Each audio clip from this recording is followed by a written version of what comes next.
we're just standing near the dugouts where many of top players probably sat in the past. We played like Man United in friendlies, so players like Ronaldo have been here, so he's probably sat in these seats, which is good for UK to look at. So here we are then, what a place to be. The home of the posh, and you've not been here in a while, have you? I haven't sat this side for decades, a long time. Yeah. It's a terrific view though, got no barrier, no posts in the way. Yeah, this is where the commentators sit. I presume the BBC Radio Cambridgeshire commentators. It's brilliant, isn't it? It's good view, but you've got posts in the way of the goal. Yeah, that's true, You yeah. have to sit sort of here and duck around the post and probably not mention it because the other end you've got a clear view, but yeah, it's completely enclosed, so it's quite a good area. Keeps the sound out, yeah. All this technical equipment, yeah. Must have been here for quite a few years though. Yeah. So Rob, what's the greatest game of football you've seen played here? Gosh, now there's a question got me there, Kate. There's been a lot of games. I guess playoff semi-finals and things like that. MK Dons in 2011, was it? 10-11 when we came back from 3-2 down, I think it was 1-2 nil. That was a classic game. There's been some great games. Yeah. I mean, even games like Southampton was 4-4. I remember Cardiff City 4-0 down at half time in the Championship, and they come back to 4-all and 7-0, 7-1, 7-1 against Ipswich Town, and Paul Taylor made his debut, I believe. So there's been some terrific games over the years. Yeah, and there's been quite a few changes to the ground. Obviously, the family stand is probably well, not the newest stand, but yeah, before that, what was it, Glebe Road? Glebe Road, yeah. So it was longer than that because obviously it ran right to the corners. Yeah. But it was open with no roof. So what's the fullest you've seen this place in the past?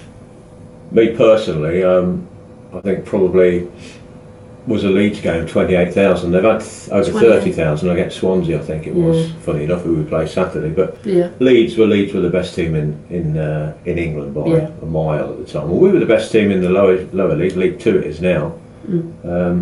And that season we won the league and we were unbeaten at home, but Leeds came here and gave us a good hiding. We're 4-0 up at half time, but we finished 4-1. But and I was in that corner under the floodlight, jammed right in, shoulder to shoulder, couldn't move. They wouldn't allow it now, health and safety. If there was a fire, I'd never get out from under a floodlight. But so the capacity is obviously massively reduced now. Yeah, it's 15,000 and... Is it? Yeah. We played Derby here. Derby were in the top league at the time, and they beat us in the FA Cup 1-0. And they were all standing all amongst us in the Glebe Road where we sit now, where I used to stand, exactly where we sit between the P and the O there.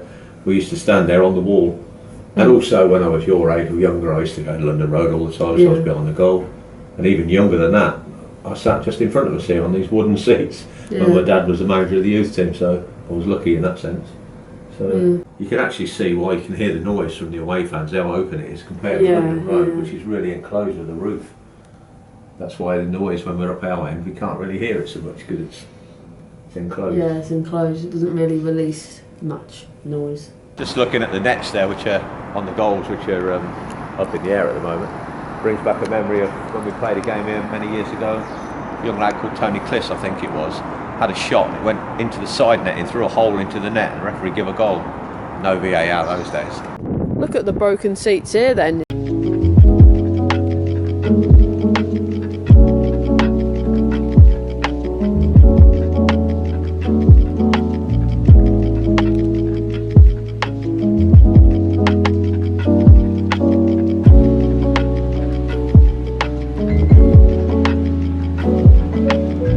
Bristolian and proud, Bristol City. Yeah, so this is where... Leaving the calling cards on the seat so you know where they've been. Yeah. Bristol City. There's loads, absolutely loads. Bristol Oxford. City. Got an Oxford one there. Oxford's. Seen a Plymouth one. There's all of them on the back here. Yeah, I didn't realise there was a bench all the way along the back here where you can all sit. Got loads of leg room. This is best. But the post's in the way. Can't. If you sit here, you can duck and dive around the post.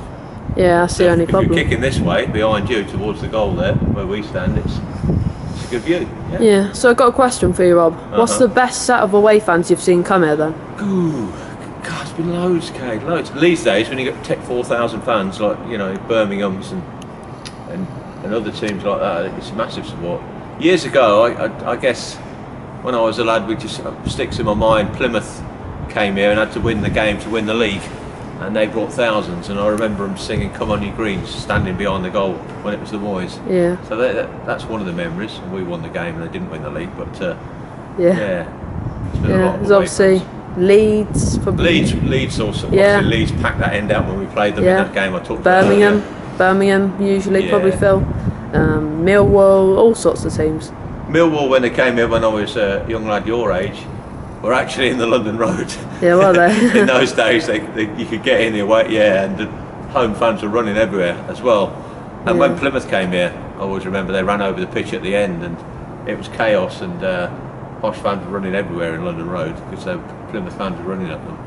So there's been a few when it used to be a lot of trouble at games. There's a lot of problems.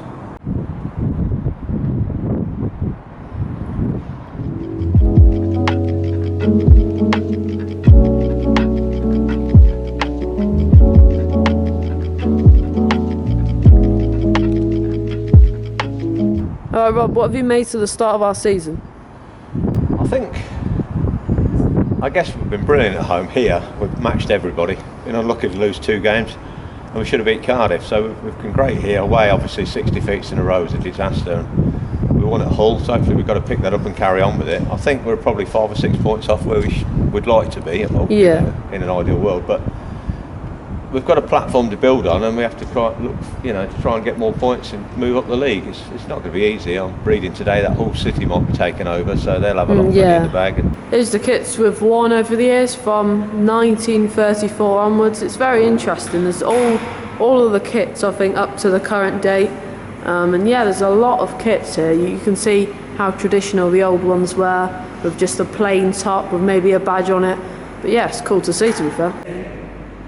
Winner at Wembley, and the bottom shot here, right here, you can see us when you blow it up in the crowd.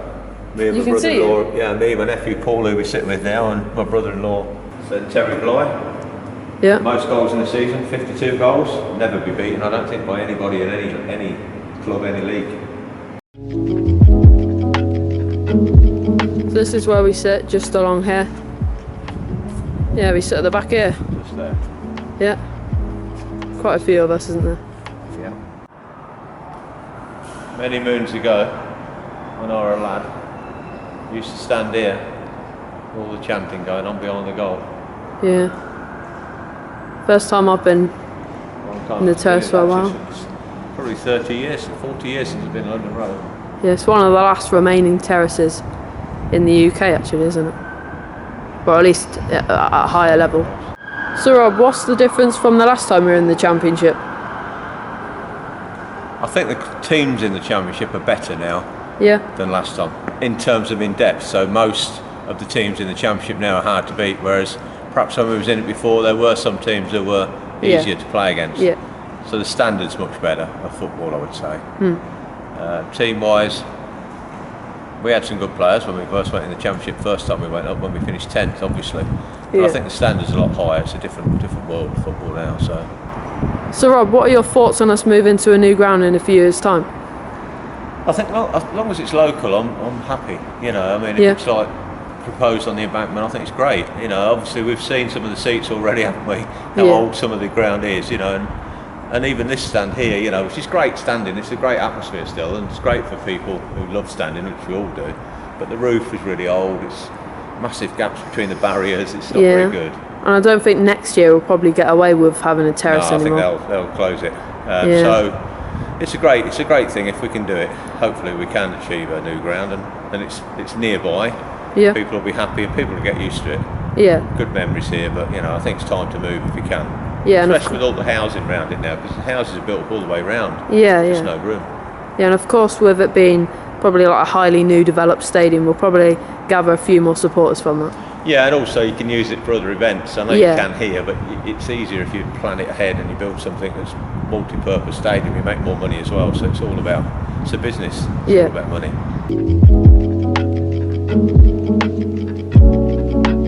So this is kind of where I stood, right under a floodlight, the other side of the pitch against Leeds in '74, went shoulder to shoulder. Yeah. It's pretty scary, really, when you look at it. You couldn't move. So where do you see us in 5 years' time? I know where Darragh would like to see us. hopefully, I would like to think we've got a new stadium, we've moved into it, and we're competing still in the Championship. We're an established club. That would be the aim. That's got to be the aim of the club, really, realistic aim,